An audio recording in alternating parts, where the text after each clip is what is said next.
All right, everyone, welcome back. Today, we're diving into something I think we've all experienced at some point, talking about employee performance. Especially, when things aren't exactly sunshine and roses. Yeah, that can be tricky. Whether you've been the manager, having to give the tough feedback, or you've been on the receiving end of it, For sure. it can be a real minefield Yeah, navigating those conversations. definitely. And the interesting thing is, today, we're actually getting some insights on this from a pretty unexpected source. We found this podcast episode, and it's actually meant to teach English as a second language. Oh, wow. And we were listening to it, and hmm we realized, it's giving some really cool, fresh perspectives on how to handle these situations. It's fascinating how those language lessons can sometimes cut through all the jargon and get to the heart of these everyday workplace challenges. Exactly. And to help us unpack all of this, I've got an expert with me today. You really know your stuff when it comes to communication and all those dynamics that play out in the workplace. Well, thanks. I'm happy to be here. So I'm curious, when you were listening to this English lesson, what was it that kind of jumped out at you? Well, one of the first things that really struck me was the way they talked about an employee not being a good fit. Oh, interesting. Good fit. Yeah, and it got me thinking because that phrase, it's kind of loaded. It is. It's not just like, can they do the job, technically? Right, exactly. It hints at something a bit deeper. It makes you wonder, is it a personality clash? Are their values not aligning with the company's? You start thinking about all the different ways someone might not mesh with the team. Yeah, and it brought up that whole idea of culture fit, which you hear so much about in hiring. But this lesson made me realize it's not just a hiring thing. Right. It can come up later, like during performance reviews, when it becomes clear that someone's way of working just isn't gelling with the company's expectations. Okay, so let's get into the actual dialogue from this English lesson. We have two managers talking, and one of them is, well, let's just say not thrilled with the performance of the other manager's cousin. What did you make of their conversation? Well, the dynamic between them was so interesting. The manager who's trying to give feedback, he was walking a tightrope. Oh, I bet, because of the family connection. Exactly. He wants to be diplomatic, but he also has to be honest about the issues. Yeah, talk about awkward. What were some of the things he said? Well, he used phrases like, he's unreliable and he's not very productive. But to me, it felt like he was kind of tiptoeing around the real problem. Like he didn't want to come right out and say it. Right, and that's something you see all the time in workplaces, right? People avoid direct confrontation, especially when it comes to criticism. It's easier to beat around the bush. Yeah, but as this lesson shows, avoiding the problem rarely makes it go away. True enough. So let's break down some of those key words they used. First up, hmm unreliable. I mean, in any job, that's a pretty big deal, right? Absolutely. Reliability is the foundation of trust. It's about showing up when you're supposed to, doing what you say you're going to do, It impacts the whole team, right? for sure. When someone's unreliable, it creates this ripple effect. Deadlines are missed, other people have to scramble to pick up the slack. It can really hurt team morale. Yeah. And the English lesson actually gives some specific examples that I think a lot of us can probably relate to. Things like missing meetings, not finishing work on time. We've all been there at some point. But even though they seem like small things, they add up. And over time, they really erode that trust. Okay, next word, productive. This one feels a bit trickier to define. It's not just about working hard. It's about results, isn't it? You got it. It's about making sure your efforts are actually translating into outcomes. The lesson described it as doing a lot of work in a short amount of time, which I thought was interesting because it brings in the idea of time management. Being efficient with your time. Right. But it's not just about speed. It's about quality, too. You have to be producing work that meets the standards and moves things forward. So it's not about looking busy. It's about making a real impact. Exactly. It's about focusing your energy on what truly matters. Okay, let's talk about another big one. Work ethic. Mm. The podcast defines it as, and I'm quoting here, always hardworking, coming in early, meeting deadlines. Mm-hmm. But honestly, it feels like what's considered a good work ethic can be pretty subjective. Oh, absolutely. It's totally subjective. What one company or one generation values might be completely different for another.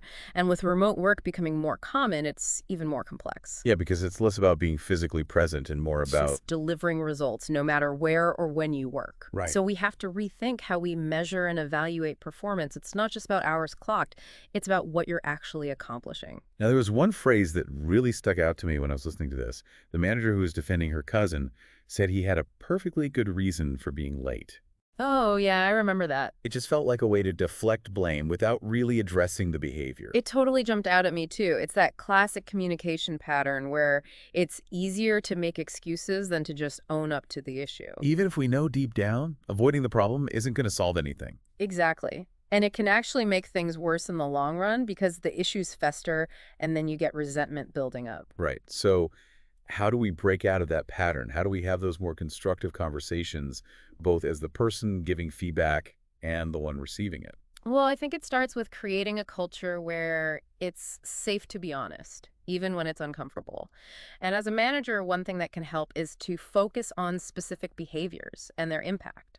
So instead of just saying you're always late, try to be more specific. Give an example. Right, like, I noticed you were 15 minutes late to our last 3 team meetings, and then explain how that impacts things. When you're late, it means we can't start on time, and it pushes back the whole project timeline. So it's not about blaming. It's about helping them see the consequences. Exactly. And then on the flip side, as an employee, when you're receiving feedback, try to really listen without getting defensive.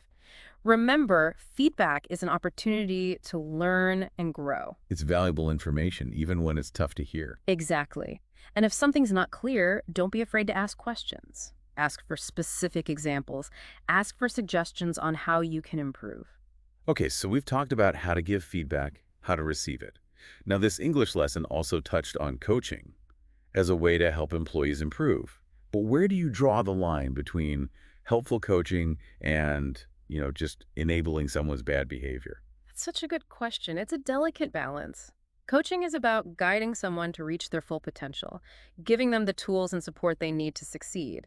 But it's not about constantly rescuing them from the consequences of their actions. So it's about empowering them to solve problems on their own. Exactly. You want to teach them how to fish, not just keep giving them fish. Right. Makes sense. Now, I want to touch on another phrase from the lesson that really caught my attention. Bottom line. It's almost like a signal to say, okay, here's the main point. It is. And I think it's a really powerful tool in those tough conversations. It helps cut through the noise and get to the heart of the matter. And when you're talking about performance, clarity is crucial. So how can we use this bottom line approach effectively, whether we're the manager or the employee? Well, for managers, I think it's about being very clear about expectations and what needs to change. For employees, it's about really listening and making sure you understand what's being asked of you. Because sometimes those conversations, even though they might be uncomfortable, they're actually opportunities for growth. They can help you improve and ultimately be more successful. For sure. It's like they say, feedback is a gift. I like that. Well said. Yeah. Okay, we've covered all the ground today, from decoding the language of performance to dissecting those sometimes awkward workplace dynamics. It's been great. And we've got even more insights to share from this surprisingly insightful English lesson. So, don't go anywhere. We'll be right back. Can't wait. It's amazing how much this simple English lesson has got us thinking about all those little things that can make or break a work environment. I know. It's like they've distilled this whole masterclass in communication into a few lines of dialogue. And it really makes you wonder if sometimes we overcomplicate things when clear, straightforward language could be so much more effective. Absolutely, especially when you're dealing with something as sensitive as performance. You want to be direct, but you also want to be empathetic and Right. respectful. Right, of course. So we've talked about those not so good qualities like being unreliable or having a poor work ethic. But what about the flip side, right? What makes someone a rock star employee, the kind you'd fight tooth and nail to keep on your team? Well, these days, I think adaptability is huge. The workplace is changing so rapidly that you need people who can learn new things quickly, adjust to new situations, embrace new technologies, roll with the punches. Because that's the thing, right? The only constant is change, as they say. Exactly. And the people who can not only handle that, but actually thrive in it, those are the people who are going to come out on top. And along with that adaptability, I'd say a strong sense of initiative is gold. Those are the self-starters. Yes, the problem solvers, the people who don't wait to be told what to do. They just see a need and jump in to fill it. They make everyone's lives easier. Absolutely. And another quality that often gets overlooked is just having a positive attitude. I know it sounds kind of cheesy. But it's true though, right? It really is. Having that can-do spirit and a collaborative approach, it can make such a difference in team dynamics, especially when things get stressful. It's like that old saying, right? Choose a job you love and you'll never work a day in your life. Yeah. Now, obviously, that's not always possible. But if you have people on your team who genuinely enjoy what they do, it makes a big difference. It really does. Passion is a powerful thing. It drives creativity, it drives innovation, it drives that desire to go above and beyond. So we've talked about the good, we've talked about the not so good. This English lesson focused on the idea of being a bad fit, but it didn't really delve into what happens next. What are some typical outcomes you see when it's clear that someone's just not working out in a role? Well, ideally, the employee and the manager can work together to create what's called a performance improvement plan. This would involve setting really clear expectations, identifying areas where the employee needs to grow, and then providing the support they need to make those improvements. So it's like giving them a roadmap. Exactly. And it's important to document everything, track progress, so there are no surprises down the road. But, let's be real. Sometimes, despite everyone's best efforts, things just don't improve. And in those cases, a reassignment to a different role might be a good option. Like a lateral move within the company, to something that maybe aligns better with their skills and interests. Exactly. Sometimes a change of scenery and a fresh set of challenges can be just what someone needs. But then, of course, if that mismatch is just too big, well, then sometimes the separation might be the best outcome for everyone involved. I can imagine those are some really difficult conversations to have. They are. But it's important to handle them with empathy, professionalism, and sometimes it's the kindest thing you can do, both for the individual and for the company, is to just allow everyone to move on. Now, this English lesson was all from the manager's perspective, but what about the employee who is being told they're not a good fit? I mean, that's got to be a tough pill to swallow. It is, and it's okay to feel disappointed, but try not to take it personally. It doesn't mean you're a failure. It just means that this specific role may not have been the best match for your strengths. It can be hard to separate those things, though, can it? Of course. It's natural to feel a bit bruised. But the important thing is to try and see this as a learning experience. Ask for specific feedback on what you could do differently, and use that information to fuel your next chapter, whatever that may be. This could be a chance to reassess your career goals, to really figure out what truly motivates you. You know, this whole conversation is reminding me of something that happened when I was... Oh, do tell. Okay, so I was working at this tech startup, and they hired this new developer, and he was brilliant. I mean, a coding genius. His technical skills were absolutely off the charts. That sounds great. I bet there's a but coming, though. Oh, a huge but. He was absolutely terrible at working with other people, constantly criticizing everyone's code, refused to collaborate. It was like he was allergic to teamwork. Oh, no, so a classic case of talent without teamwork. Exactly. It was like having this Ferrari engine stuck in a car with flat tires and no steering wheel. All this potential, but couldn't go anywhere. Yeah. They ended up letting him go, and even though everyone knew how talented he was, it was such a relief. That's such a good reminder that technical skills are only one piece of the puzzle. Being able to communicate effectively, to collaborate, to contribute to a positive team environment, those things are just as important. And as managers, it's our responsibility to create an environment where everyone feels valued, respected, and empowered to do their best work. Couldn't have said it better myself. So we've covered a lot of ground today, everything from decoding the language of performance to dissecting those tricky workplace dynamics. But before we wrap up, I want to circle back to something you mentioned earlier about clear communication, especially in those tough conversations. What are your top tips for giving feedback that's honest, but also constructive? Well, I think the first thing is to be very specific. Avoid those vague statements like, you need to work harder, or you're not meeting expectations.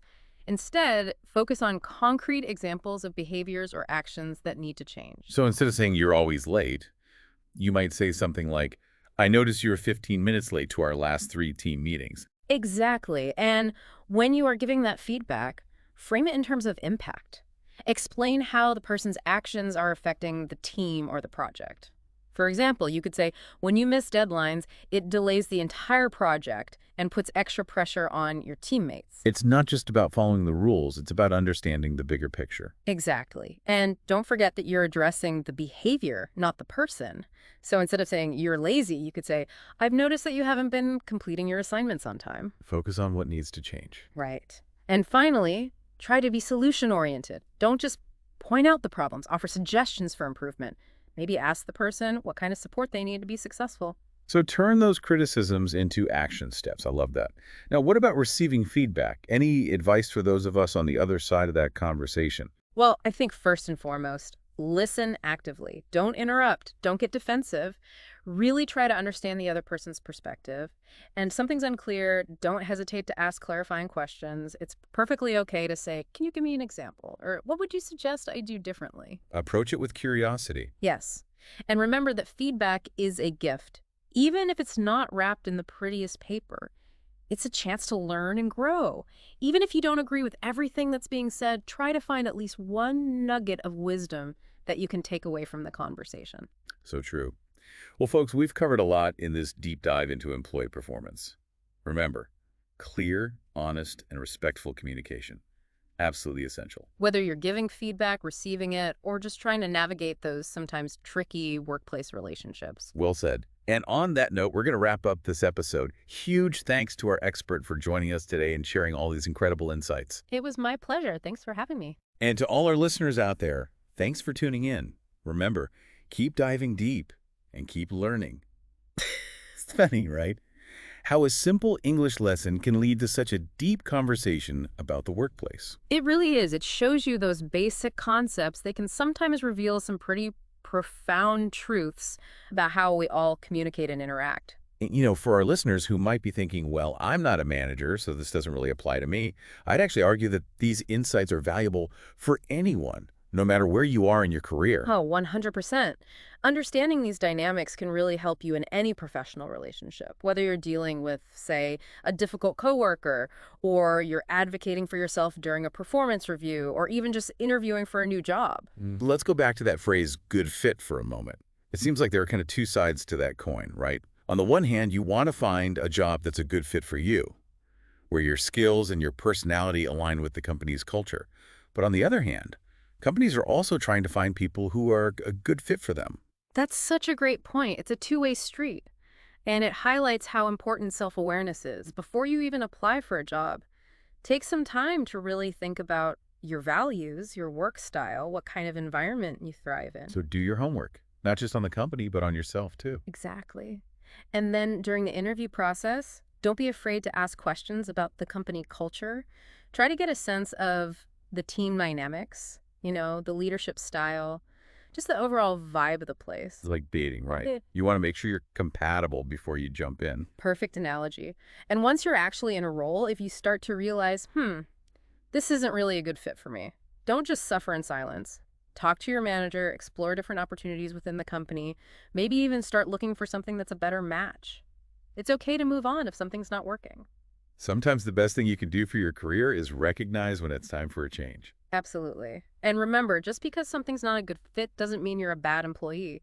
It just means that particular environment wasn't the right one for you. All right, deep divers. As we wrap up this exploration of employee performance, what's the one key takeaway you'd like our listeners to remember? For me, it all comes back to communication. Whether you're giving feedback, receiving it, or just navigating those complex relationships we all have at work, being able to clearly and respectfully articulate your thoughts and feelings, that's crucial.